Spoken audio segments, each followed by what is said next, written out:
Bueno, muy buenas tardes a todos.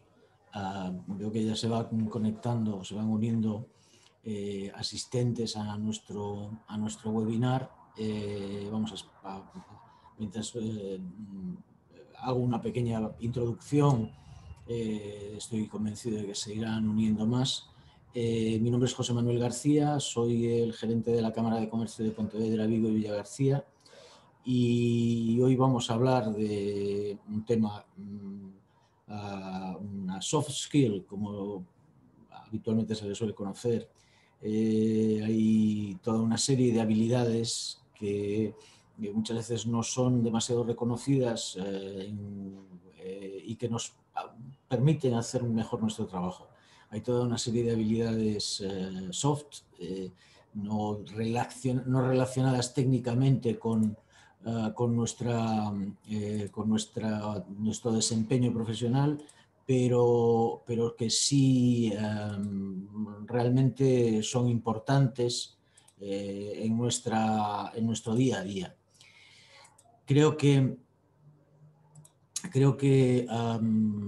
cada vez más, además, van a ser reconocidas, y hoy vamos a hablar de la cooperación y de la capacidad de cooperar, de la capacidad de integrarse en un equipo, de la capacidad de compartir tareas, de la capacidad de compartir también ideas, de la capacidad de establecer un entorno colaborativo en lugar de competitivo dentro de un equipo de trabajo.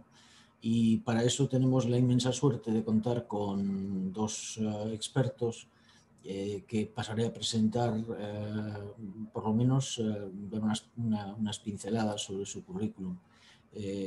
Gracias también a la tecnología, pues podemos estar celebrando hoy este webinar a pesar de las distancias que nos separan, porque tenemos a Mónica Pimentel por un lado. Buenas tardes, Mónica, que está en Oporto. Y tenemos por otro lado a Miguel Nissenbaum, que está en Sao Paulo. La nueva costumbre que hemos adquirido de tener conexiones remotas y de realizar acciones de formación en remoto nos está permitiendo pues tener esta de una manera que sería imposible de otro modo. Decía que tenemos hoy con nosotros por un lado a Mónica Pimentel. Es una ejecutiva con amplia experiencia, lleva más de 25 años trabajando en el grupo SONAE en diversos sectores: telecomunicaciones, retail, moda y alimentario, marketing, ventas y producto. Tiene una formación base en business y fortalecida con máster en liderazgo positivo y certificación en inteligencia emocional, y es asesora estratégica y de desarrollo de negocios. Y por otro lado tenemos a Miguel Nissenbaum, que es un consultor internacional en entrenamiento y desarrollo de personas. Es un estudioso de la psicología positiva y convencido de que hay una forma más humana y sostenible de hacer negocios y gestión en las empresas. Lo cierto es que el principal material con el que trabajan las empresas son las personas. Cada vez se ve más. Incluso aquellas empresas que aparentemente trabajan con, yo qué sé, cosas tan hard como el acero o como cualquier otra cosa, dan cada vez una importancia mayor a las personas con las que trabajan, y no solamente a cada persona de manera individual, sino a los equipos. Porque al final un sistema como dice el axioma de teoría de sistemas, es tan débil como la más débil de sus partes. Y bueno, en fin, en general, todo el mundo que haya hecho algo de ingeniería, mecánica, etcétera, sabe que es así. Puedes tener un Rolls Royce y acaba fallando por el pequeño fusible de 5 céntimos de euro, aunque sea una máquina de $500.000 de euros. Entonces, es importante no el rendimiento de aquellos que más rinden, sino también el rendimiento de aquellos que menos rinden. Es importante el rendimiento del equipo. Y para hablar de esto, como decía, con mucho más conocimiento que yo, es para lo que tenemos hoy a Mónica y a Miguel, a los que cedo la palabra. Yo me voy a quedar en segundo plano, atento a las preguntas y cuestiones que puedan ir surgiendo, y hacia el final de vuestra intervención pues haremos un pequeño coloquio. Muchas gracias a todos de nuevo y bienvenidos. Buenas tardes. Muchas gracias. Buenas tardes. Gracias, Gracias, José. José. Gracias a la cámara. Bueno, vamos a compartir pantalla aquí y empezar. Aquí estamos. Vamos a ello. Aquí está, sí. Un minutito. Pues voy a empezar yo. Pues buenas tardes a todos. Es un placer enorme estar aquí con ustedes. Gracias al Cámara de Comercio y Servicios de Pontevedra, Vigo y Vila García, y a José por nos conectar aquí esta tarde. Pues durante la próxima hora hablaremos de la importancia de la colaboración, como comentaba José, y sobre todo en el contexto de incertidumbre del trabajo remoto, aquí de una forma o de otra está aquí para quedarse, ¿no? Entonces, empezamos con la agenda. Miguel, porfa. Pues entonces, los puntos que vamos a abordar son estos. Pues empezaremos nuestra agenda de hoy hablando del contexto actual en que vivimos, con el trabajo remoto y un poco de la fatiga que resulta de este contexto, ¿no? Y sobre todo, de cara al futuro, los retos que nos trae a los líderes, ¿no? Además, hablaremos también de la creciente importancia de la colaboración y daremos algunos ejemplos prácticos de aplicación real con unos casos que tenemos al final para discutir Miguel y yo con vosotros, ¿no? Y al final, si tienen preguntas, pues hablaremos en más detalle.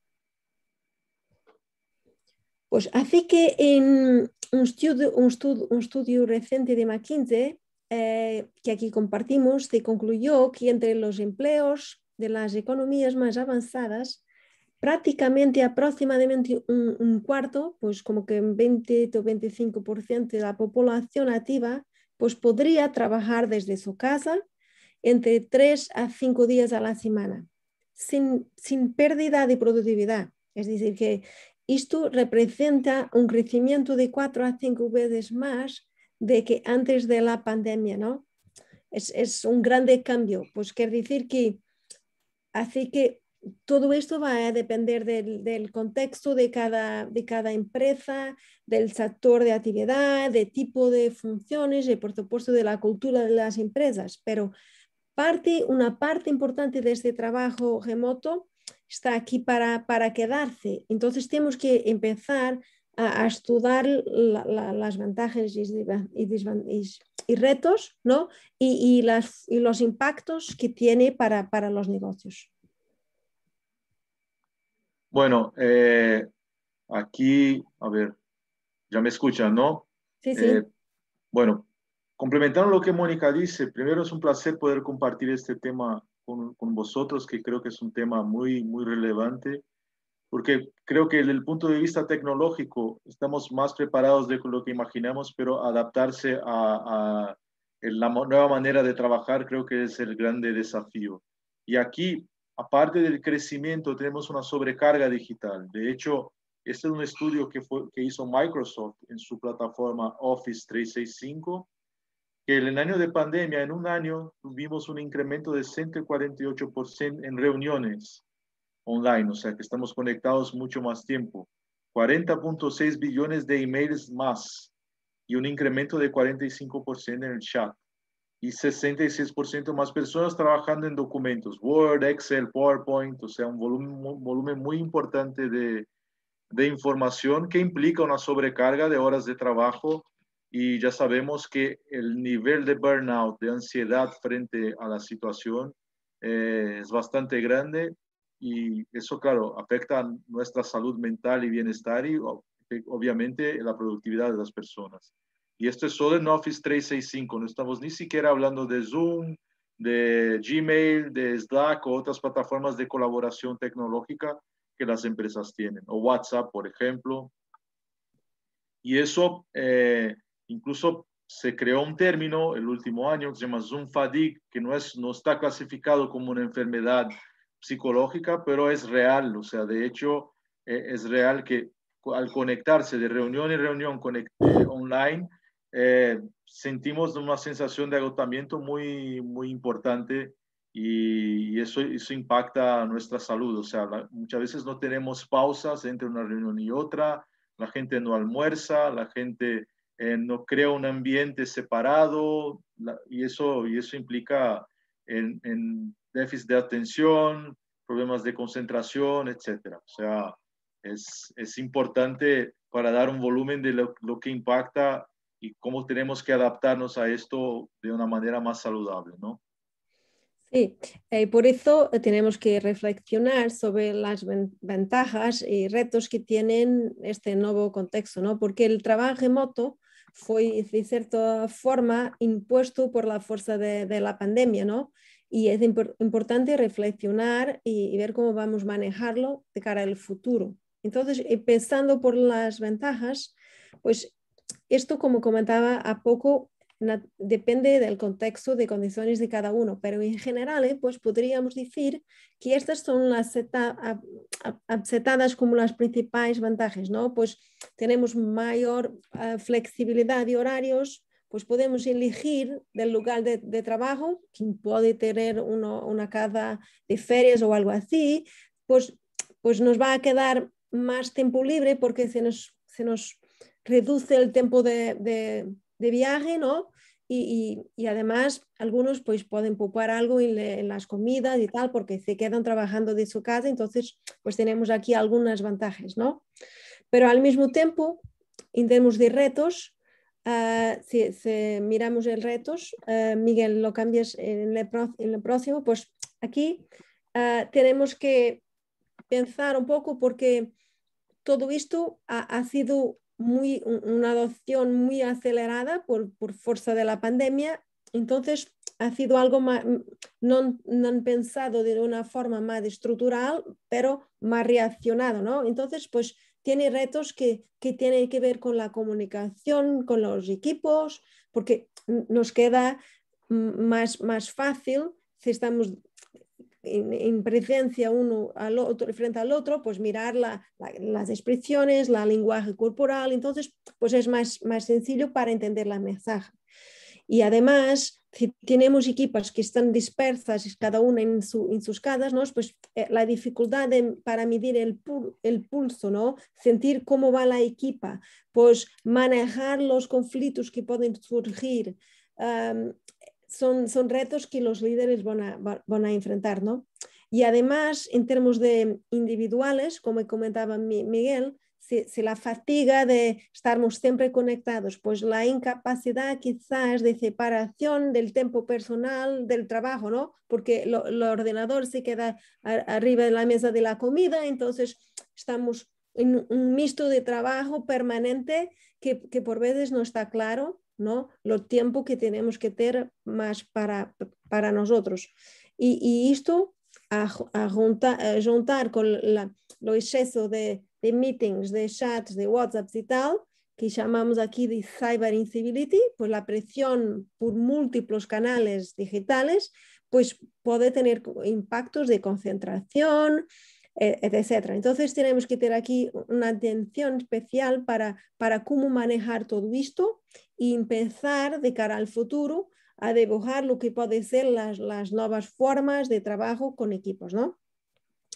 Y para eso, pues queríamos hablar aquí con un concepto de distancias que identificamos aquí 3 tipos, ¿no?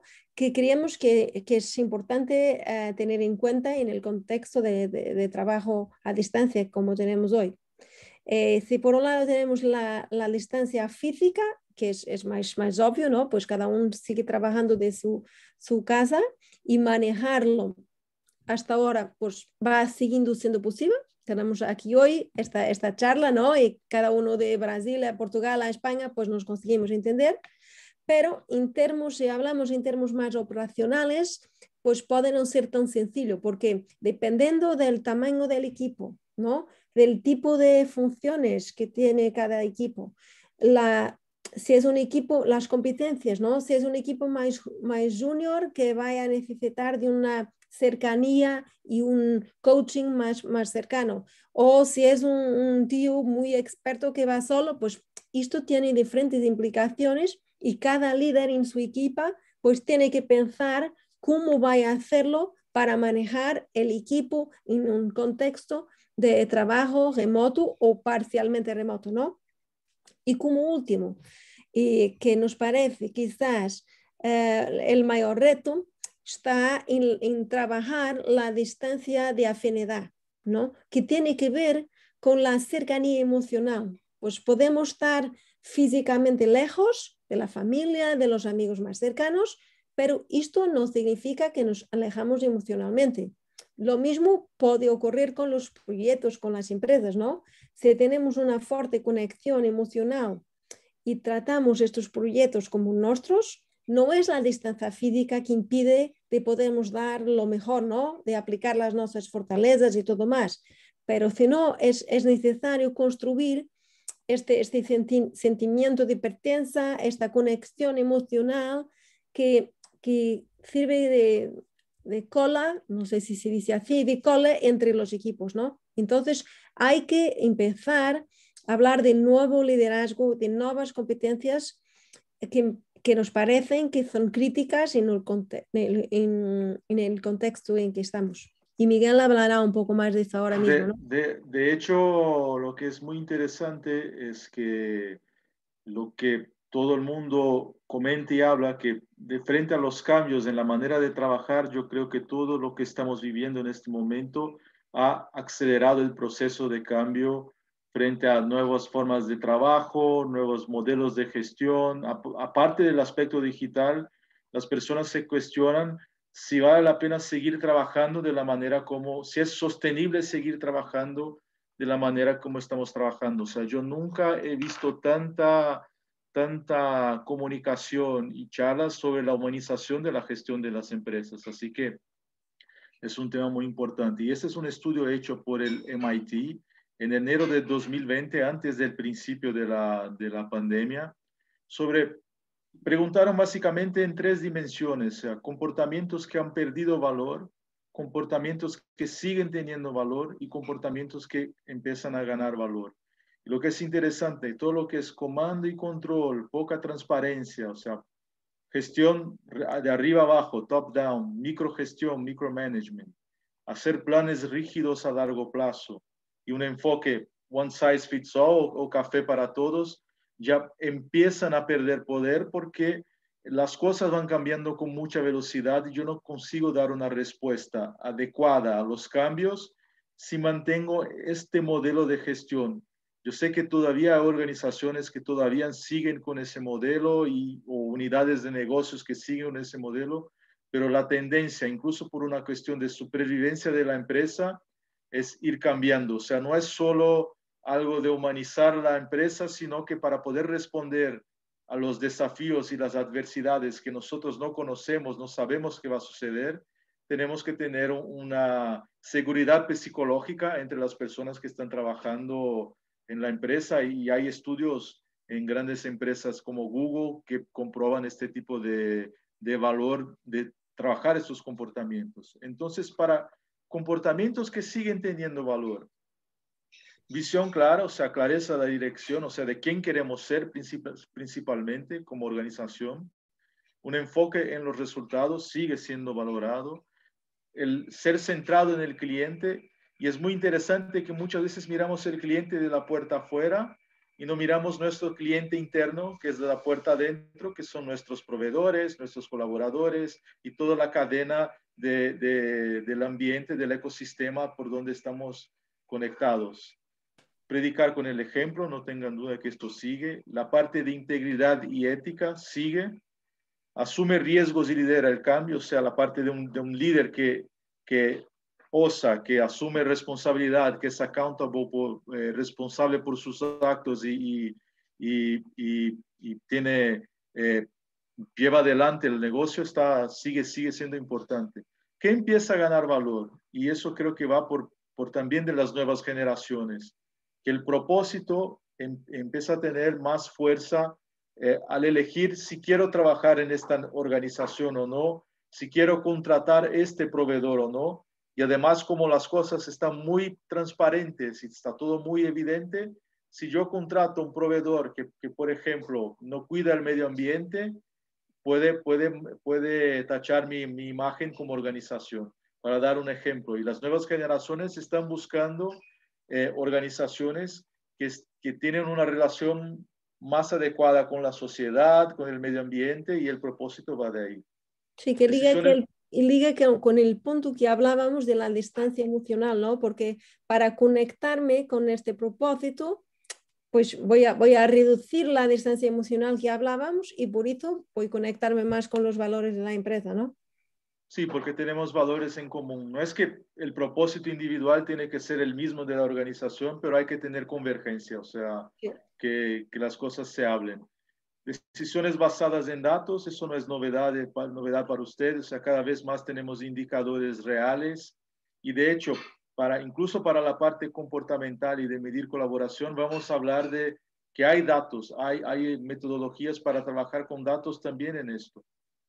La parte de autenticidad y empatía, yo creo que incrementa porque yo tengo, por ejemplo, ahora en la pandemia, tengo que perceber que si un hijo llama a su madre en el medio de una reunión, tengo que considerar que hace parte del momento que estamos viviendo. O sea, y la parte de ser auténtico es que no hace falta que yo vista un personaje, que era un personaje en la organización y un personaje afuera de ello. O sea, las cosas están más expuestas y de hecho trabajar autenticidad también ayuda a la gente a tener diversidad de pensamiento, de ideas, de background, o sea, eso es importante. El enfoque inclusivo, la autonomía y fortalezas, y vamos a hablar más de esto porque no sabemos de dónde vienen los problemas y tampoco de dónde vienen las soluciones. Así que, como José comentaba, del pequeño fusible que puede dar un problema, de ahí puede venir una solución importante.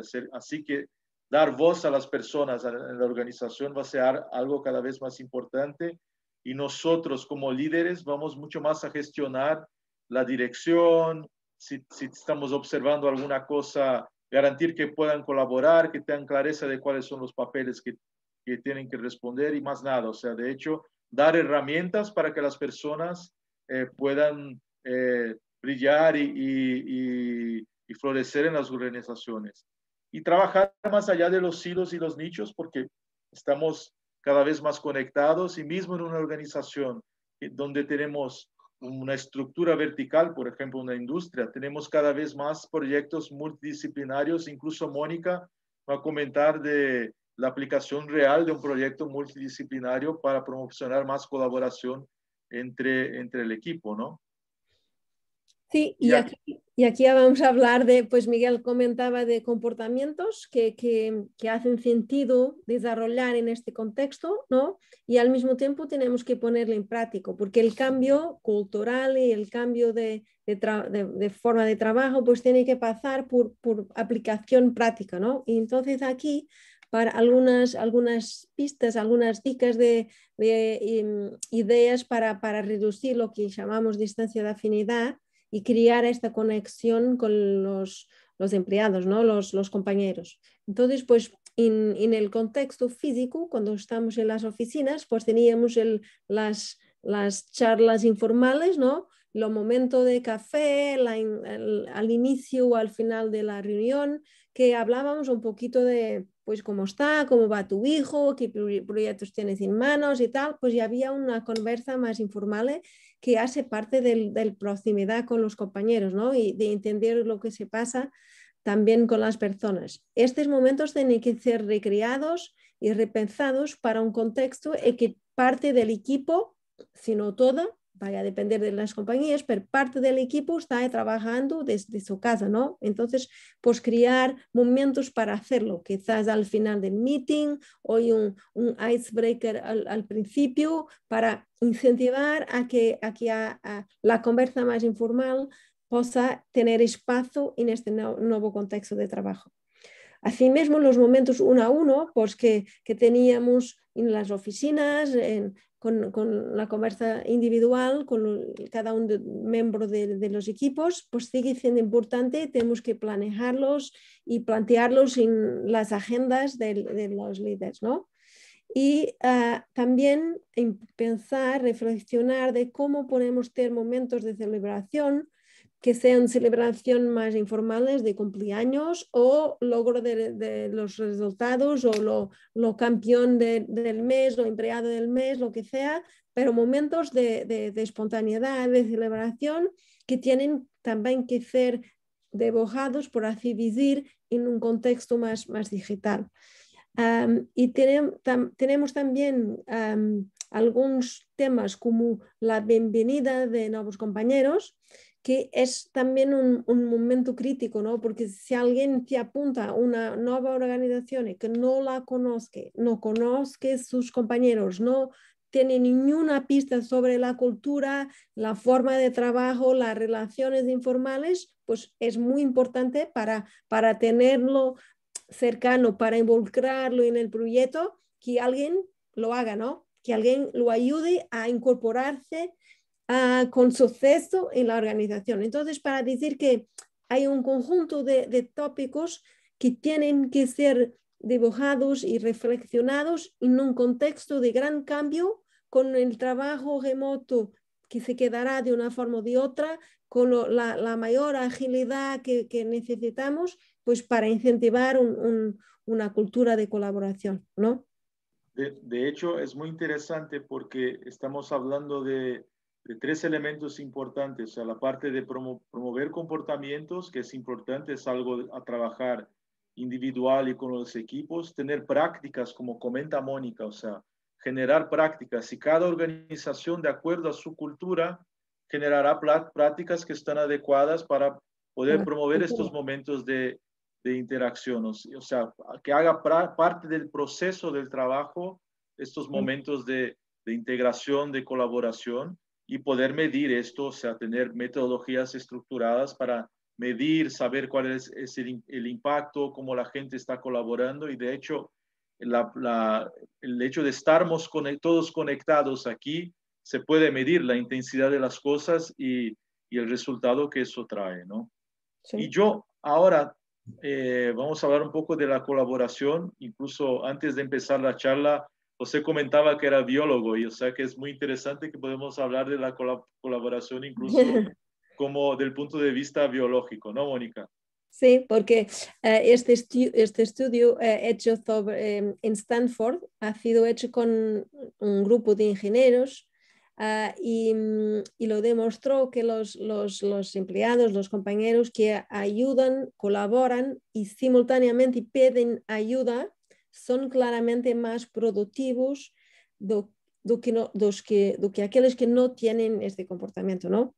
Además de ser reconocidos por otros como cooperantes y colaborativos, pues son simultáneamente más buscados, ¿no? Tienen más retos de la empresa y su comportamiento sirve como un ejemplo para el resto de los compañeros. Entonces, estos entornos más colaborativos pues generan emociones positivas, ¿no? Que también ellas propias son potenciadoras de desarrollo individual y colectivo, ¿no? Pues crean una espiral, por así decir, de crecimiento. Y no estamos hablando de de algo teórico, ¿no? Pues son estudios científicos que comprueban, ¿no?, que biológicamente las emociones positivas, cuando estamos sujetos a emociones positivas, pues nuestra creatividad, nuestra capacidad de reacción al cambio, nuestra visión de largo plazo se amplía, ¿no? Entonces, pues es muy importante que de cara al futuro, que se espera que va a traer más incertidumbre, más cambio, menos estructuras, menos capacidad predictiva, ¿no? Y además que se estima que los próximos años vaya a crecer aún más de que los últimos 5 o 10 años, ¿no? Fruto del cambio de la pandemia, de todo lo que está pasando ahora mismo. Entonces, es necesario promover la colaboración en un contexto de una lideranza más descentralizada, con estructuras más horizontales y que cada uno tiene más autonomía, ¿no? Y de aquí va a resultar la colaboración que hablábamos en este estudio, ¿no? Sí, y lo que es muy interesante es que incluso el estudio de emoción positiva, eso es un tema para otra charla, podemos profundizar Sí. mucho más, pero dicen que el hecho de haber la especialización y algunos oficios que fueron generando la parte de escrita, artes o especialización entre los grupos de una tribu, se hicieron porque habían emociones positivas, confianza, el hecho de que estamos juntos. Y yo creo que para enfrentar incertidumbre, la parte de confianza y cooperación será fundamental. Además que estamos en un modelo de trabajo que ya no es más de la era industrial, o sea, estamos ya en la industria 4.0, es diferente. Y aquí traemos algunas preguntas que son reflexiones, o sea, yo creo que tenemos más preguntas que respuestas, así que lo importante es hacer las preguntas adecuadas para entender cómo está sucediendo la colaboración en mi organización. Así que muchas veces, dependiendo del tamaño de la organización, nosotros no sabemos efectivamente quién son nuestros expertos. No sabemos quién son las personas que apoyan a los compañeros en cuestiones difíciles. Y poder preguntar y mapear esto es importante para lidiar con una crisis, por ejemplo. ¿Quiénes son los mejores en dar la bienvenida a nuevos empleados? Muchas veces no es el líder directo la persona más adecuada para recibir una persona en el onboarding. A veces hay una persona que es más cordata, que tiene muchas conexiones con todas las áreas, que puede ayudar a esta persona a acceder a los recursos necesarios para hacer sus tareas más rápidamente. Y de hecho, poner una persona que tenga esos talentos o capacidades en un proceso de onboarding acelera el tiempo de productividad del nuevo empleado. ¿Quiénes son los que comparten información? O sea, que enseñan más a los otros. ¿Quiénes son los más admirados o influyentes? Los líderes informales, como Mónica bien decía, o sea, el liderazgo está descentralizado y hay líderes que no tienen un rol de líder formal, pero frente a un equipo, frente a lo que tienen que hacer o frente a una situación, se adelantan y hacen incluso más lo que está descrito en su rol. Sí, y tienen impacto en los resultados, ¿no? Porque influencian los equipos y los compañeros, ¿no? Quienes construyen puentes entre áreas, o sea, si vamos a trabajar con proyectos multidisciplinarios y tenemos casos importantes para comentar aquí, que los que saben conectarse con las otras áreas y tener una visión más horizontal, trabajan mejor en estos tipos de proyectos. Y las fortalezas de las personas y cómo quieren contribuir. Y aquí hay un cambio muy interesante porque de la era industrial nosotros heredamos mucho el modelo de evaluación. O sea, yo quiero invertir mucha energía en intentar controlar a las personas y evaluarlas y hacer un montón de cuestiones de mediciones para los indicadores de evaluación, pero no invierto energía en conocer de hecho quién son las personas, qué es lo que quieren, cómo quieren contribuir y a veces en cálculo de horas de trabajo da el mismo trabajo evaluar una persona, juzgar una persona que buscar conocerla en términos de horas. Así que es un cambio de paradigma. Y algunos puntos de atención que siempre comentamos es dónde hay posibles silos organizativos y ahora con la el trabajo remoto. Hablábamos mucho con Mónica que muchos equipos se quedan aislados porque hablan normalmente de sus tareas solo, no hablan con los otros, y las prácticas que Mónica comentaba, de hecho, puede ayudar a que hagan conexión con otras áreas de la empresa. Más allá, problemas en la toma de decisiones, cuando tenemos centralización en exceso y falta de autonomía, las decisiones serán o mal tomadas o tomadas en retraso, y tenemos retraso de proyectos. Y saber dónde hay los posibles puntos de resistencia al cambio, porque siempre lo harán, y poder tener conciencia de esto nos ayuda a entender la colaboración. Y aquí compartiendo algunas herramientas, ¿no, Mónica? Cómo podemos medir esto. O sea, muy bien, ¿cómo podemos contestar estas preguntas? Creo que es la pregunta que siempre viene a seguir, ¿no?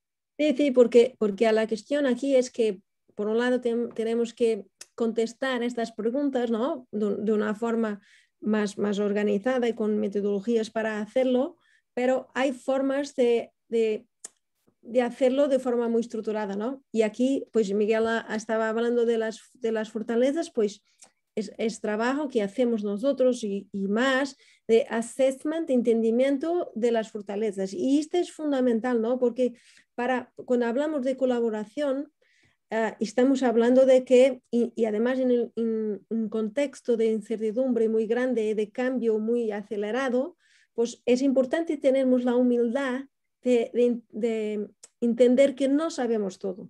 Y además que personas diferentes pueden aportar valores diferentes, ¿no? Porque sus fortalezas son otras y hay un complemento y vaya a facilitar. No es un señal de fraqueza, es un señal de inteligencia, ¿no? Por reunirse de equipos diversificados con fortalezas que se complementan para que puedan en conjunto, pues, ser más ágiles, más resilientes, más flexibles de cara al mudanza y al cambio que viene, ¿no? Y por eso lo assessment de las fortalezas del equipo, y hablaremos más en el caso práctico aquí a poco, pero es una herramienta muy poderosa en mi punto de vista, ¿no? Sí, y de hecho los proyectos multidisciplinarios, que son los dos casos, creo que van de a mano de ejemplos de proyectos multidisciplinarios, ayudan a las personas a entender de forma muy práctica, para resolver un desafío concreto, cómo las fortalezas que comentaba Mónica se complementan. O sea, vamos más allá de entender cómo pueden contribuir, pero ya ponemos las personas en un desafío concreto para resolver un problema real del negocio. Y el job crafting, que es un rediseño del trabajo, o sea, cómo puedo aportar mejor en mi función, con mis fortalezas, y cómo tengo más autonomía de poder diseñar mi rol. Puedo decir cómo quiero contribuir, dónde quiero invertir mi tiempo, energía y atención. Y es un ejercicio que ayuda a promover a acelerar estos cambios y reflexionar sobre estos cambios. Sí. Y además, pues ligado con las fortalezas que hablábamos, los campeones de conocimiento pues van a sí mismo pues añadir valor, ¿no? Porque son expertos en una área específica y pueden aportar valor, y los compañeros vienen a pedir ayuda, y ahí sí que la colaboración se reenforza, ¿no? Y finalmente, algunas herramientas incluso de datos, el análisis de la red de la colaboración. O sea, si estamos todos conectados y podemos ver la intensidad de intercambio de emails y cómo están colaborando, si la cantidad de reuniones agota o es productiva, si las personas involucradas son adecuadas, hay una serie de mediciones que se puede utilizar, datos y sistemas de inteligencia artificial incluso para esto, para poder promocionar una colaboración más fluida, entender dónde hay silos. Y por último, menciono el crowdsourcing, que nada más es que dar voz a las personas utilizando un sistema de encuesta de investigación abierta, donde la gente pueda aportar qué tipo de cambios les gustaría hacer en sus áreas, en sus procesos. Es un poco utilizar tecnología aquí para trabajar innovación abierta. O sea, hay metodologías miles para poder promocionar esto y mensurar esto. Y eso es más interesante, que vamos a ir de algo que parece abstracto o para soft, algo más concreto, ¿no? para algo más concreto. Y yo no diría que es soft porque creo que el desafío más difícil, yo diría que estas son las más hard skills que hay. Sí. ¿Verdad? Bueno, y aquí ya vamos a 2 estudios de caso y ahí podemos abrir para preguntas que tengan, comentarios que quieran hacer. Este primer estudio de caso es una empresa familiar de Brasil que tiene aproximadamente 200 a 300 empleados. Trabajan con materiales técnicos para la agricultura familiar orgánica y tenían un desafío, un escenario muy malo porque estaban 2 años sin lanzar nuevos productos, con dificultad, tenían ideas que no salían del papel y la competencia empezaba a acelerar frente a ellos. Y era un equipo multidisciplinario formado por 3 generaciones, o sea, teníamos gente de 50 años de empresa que todavía contribuía mucho con nuevas ideas, pero tenía una manera de trabajar más conservadora, más anticuada frente a la manera más colaborativa de trabajar. Teníamos un PhD en agronomía que estaba ejecutando más actividades operacionales y no tanto de investigación. Teníamos la gente del área comercial, un equipo de marketing, y el punto del trabajo empezó en alinear.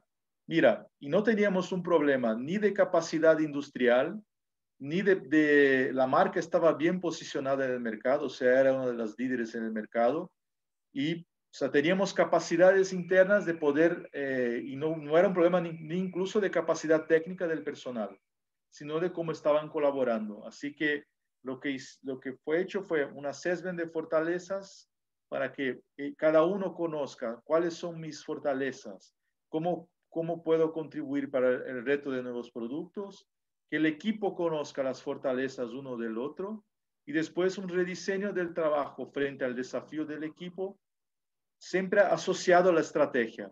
¿Cuál era la estrategia de la organización? Y hacer un puente entre las propuestas de cambio que cada uno trajo al equipo y enseguida poder hablar de cuáles negociar estos cambios y proponer una nueva manera de trabajar nuevos productos. Y de hecho, incluso hay un rol que fue creado nuevo, que es una persona que cuidaba de que la colaboración entre las personas de este equipo se mantuviera sana, saludable, con clareza de objetivos y conducir las sesiones de nuevos productos de una manera ordenada. Y eso hizo un cambio importante, como pueden ver en los resultados aquí. 12 nuevos productos, clareza de roles, más colaboración y complementariedad entre áreas. O sea, rompemos un conflicto que mucho más de no entender al otro, de ver que el resultado no viene y eso empieza a generar ansiedad y conflicto entre las personas, se pudo romper esta situación y revertir la situación para tener un ambiente más colaborativo, más tranquilo y que puedan generar resultados. Y ese es el caso que con placer, si tienen más preguntas frente a cómo lo hicimos, será un placer contestarlo. Y aquí el caso de Mónica, que también es muy, muy interesante.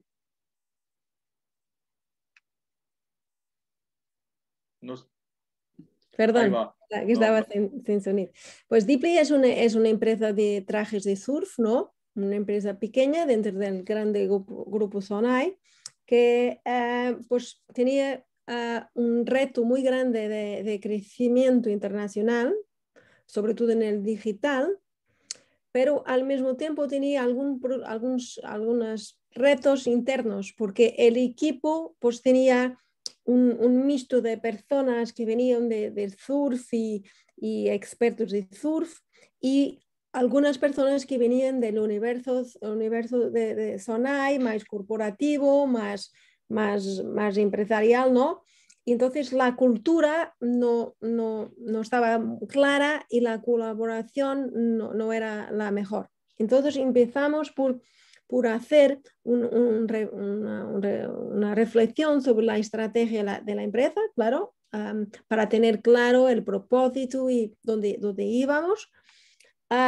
hicimos lo que comentó Miguel en el caso de estudio anterior, pues hicimos una reflexión profunda sobre las fortalezas del equipo y cómo a nivel individual y al nivel del grupo teníamos las competencias que eran necesarias para el cambio, para la innovación, para el reto de crecimiento que teníamos, ¿no?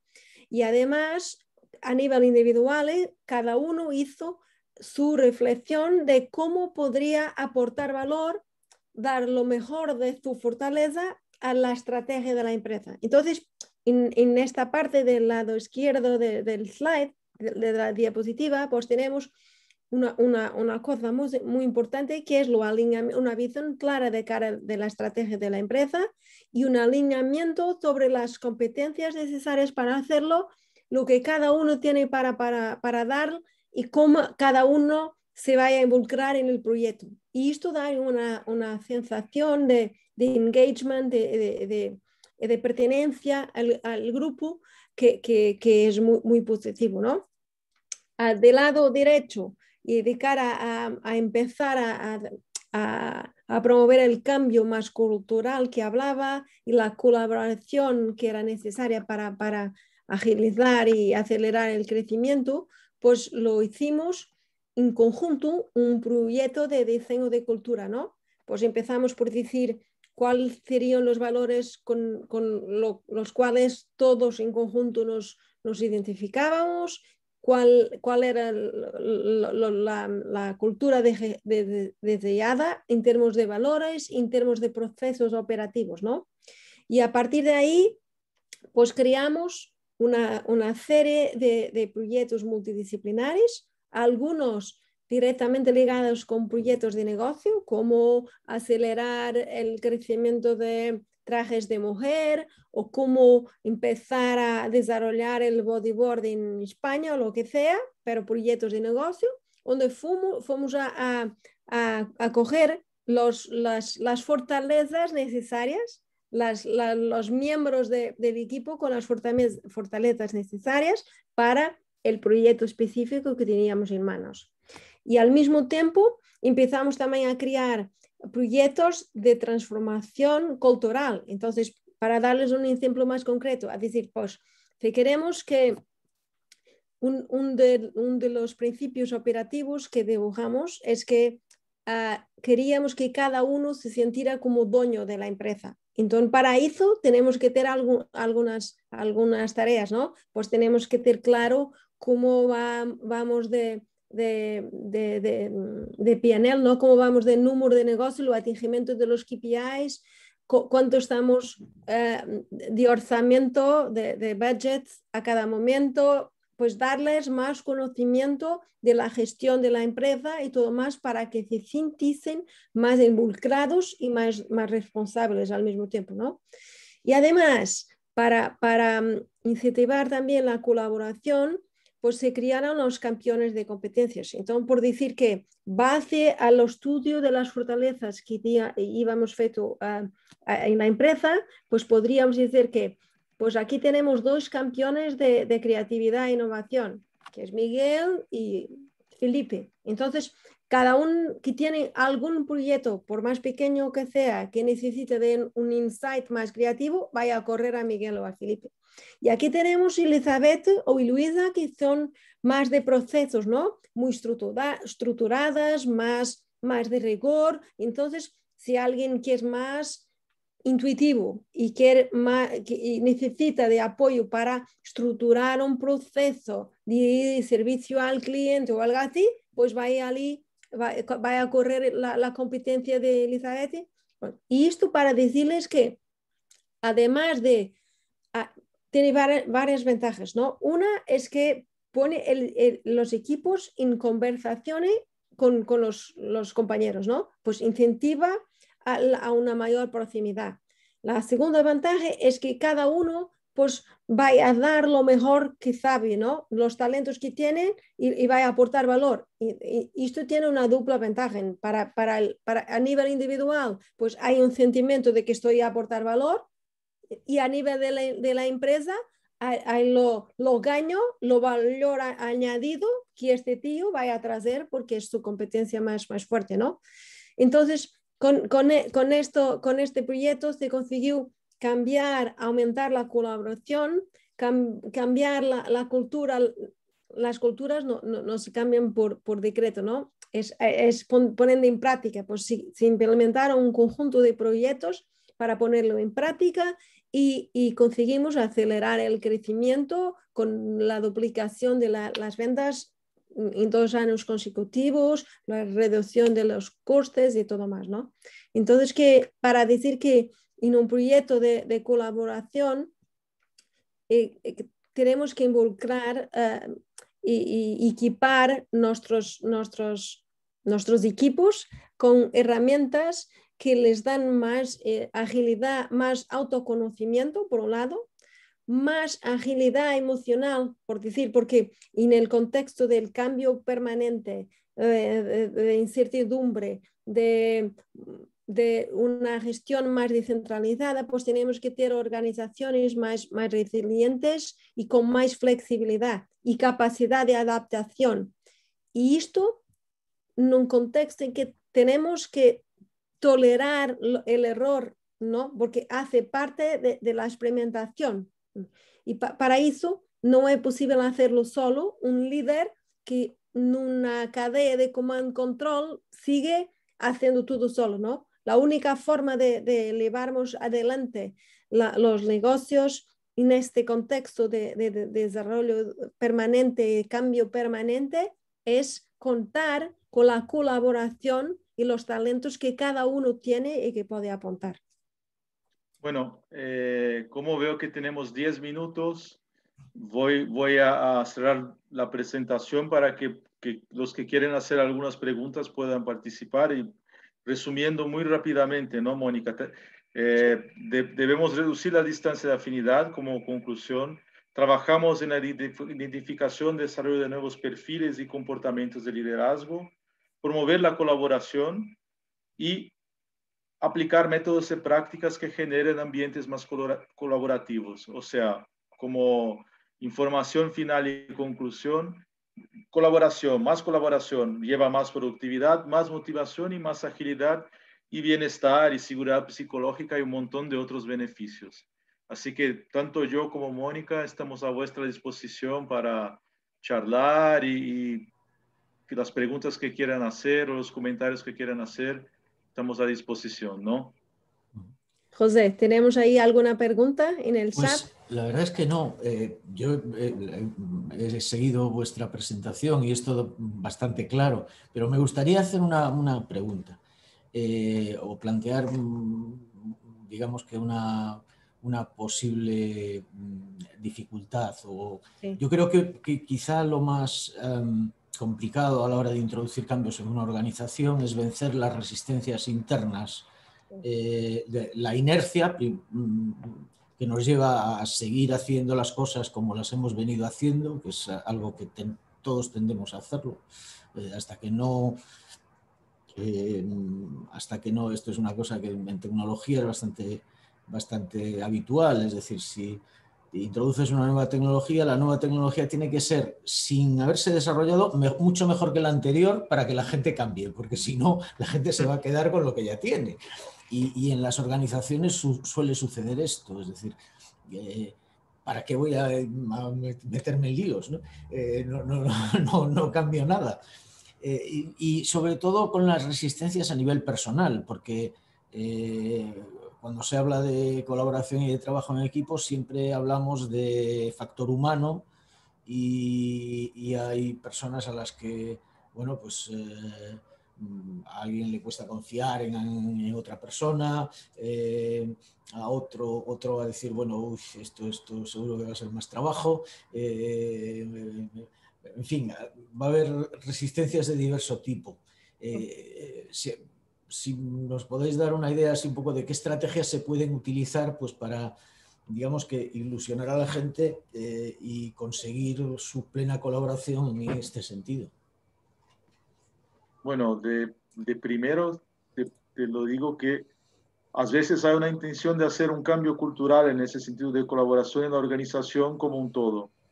Y eso es un esfuerzo muy, muy grande. Lo que creo que es una estrategia inteligente es agarrar un proyecto que sea estratégico, con un líder que esté más propenso a hacer o más inclinado a hacer este tipo de cambio, y ahí trabajar con este equipo para mostrar al restante de la organización que es posible, que es viable, trabajar de una manera más colaborativa, más cooperativa y menos competitiva.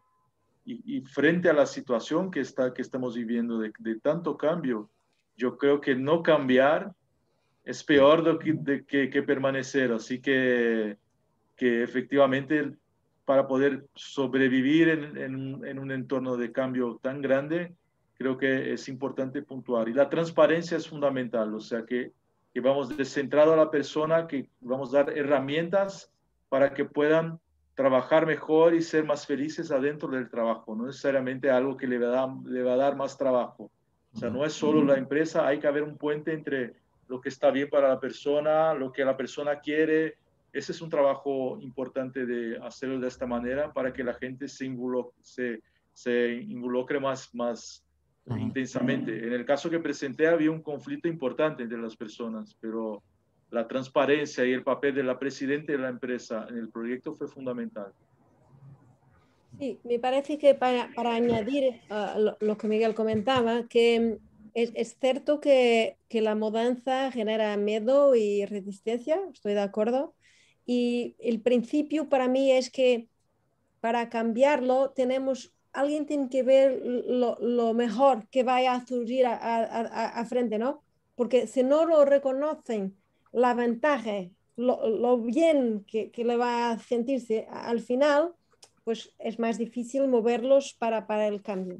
Entonces, que me parece que la experiencia de los casos que comentaba, pues a veces, pues involucrar las personas en lo de jugo de cómo vamos a hacerlo, ¿no? En no imponerles, pero pedirles, pues necesito de ayuda, ¿no? Tenemos que cambiar. Y es normal que cuando hay necesidad de cambio, lo reconozco.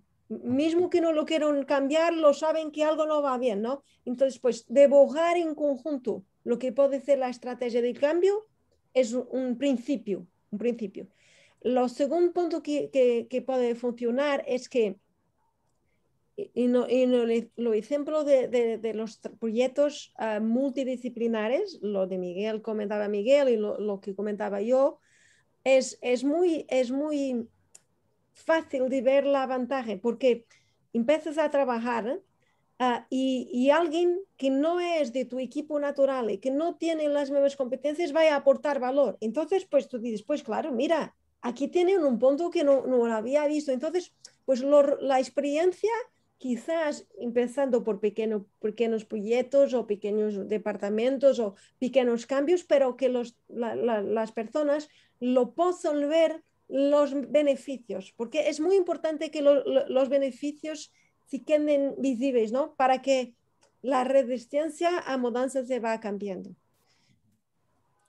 Hay una pregunta de Jorge Portela que nos plantea que ¿cómo creéis que es mejor medir para comprobar el indicador de colaboración o qué indicadores utilizar? ¿Qué acciones pueden ayudar a mejorarlo? Bueno, hay distintas formas dependiendo del desafío.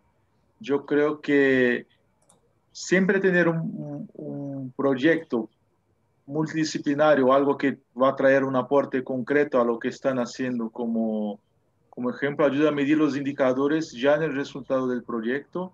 Y el otro tema es la interacción que ellos están teniendo e incluso utilizar herramientas de reconocimiento interno que puedan reconocer el trabajo del otro, elogiar el trabajo del otro, la cantidad de elogios compartidos en este tipo de herramientas puede ayudar a medir los indicadores. Y claro, la velocidad de implementación de los proyectos también indica un nivel de colaboración más importante. La involucración voluntaria en proyectos que no son oficiales de la organización o en temas que son interesantes a ellos también puede ayudar a medir el índice de colaboración. Porque en realidad hay que medir más que la colaboración, es una visión bastante holística de medir el bienestar, las fortalezas, cómo están en términos de seguridad psicológica, de confianza, y estos son indicadores. La colaboración es una dimensión, pero todos esos indicadores que comentaba ahora influyen. O sea, si yo no tengo confianza en el equipo, no voy a colaborar. O sea, hay un montón de otros indicadores y hay cuestionarios para medir esto. Hay surveys y plataformas para mensurar esto. Sí, me parece que puede depender del contexto de cada compañía, ¿no? Porque claro, es claro que si la colaboración va a aumentar, la productividad va a aumentar. Entonces, que los KPIs de la empresa, el número de proyectos, la rapidez, la velocidad de ejecución, la calidad de los proyectos tiende a ser mejor. Pues de caso a caso, pues tenemos que ver cuáles son los KPIs más interesantes para monitorar, diría. Muy bien, pues veo, no sé si hay, creo que ya no hay más preguntas. Bueno, quiero aprovechar de nuevo para agradecer por un lado a los espectadores por habernos acompañado, pero sobre todo a vosotros dos, a Mónica y a Miguel, por vuestra magnífica presentación. A raíz de 2 o 3 cuestiones que me llegaron de algunos de los espectadores, pondremos esta presentación a disposición de los asistentes.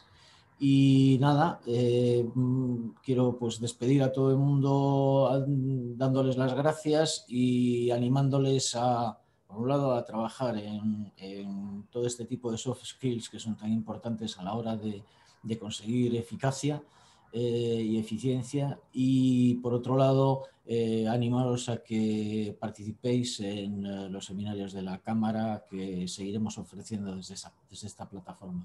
Muchísimas gracias, buenas tardes a todos gracias a todos. Y hasta muy pronto. Muchas gracias. Muchas gracias a todos. Gracias. Buenas tardes. Buenas tardes.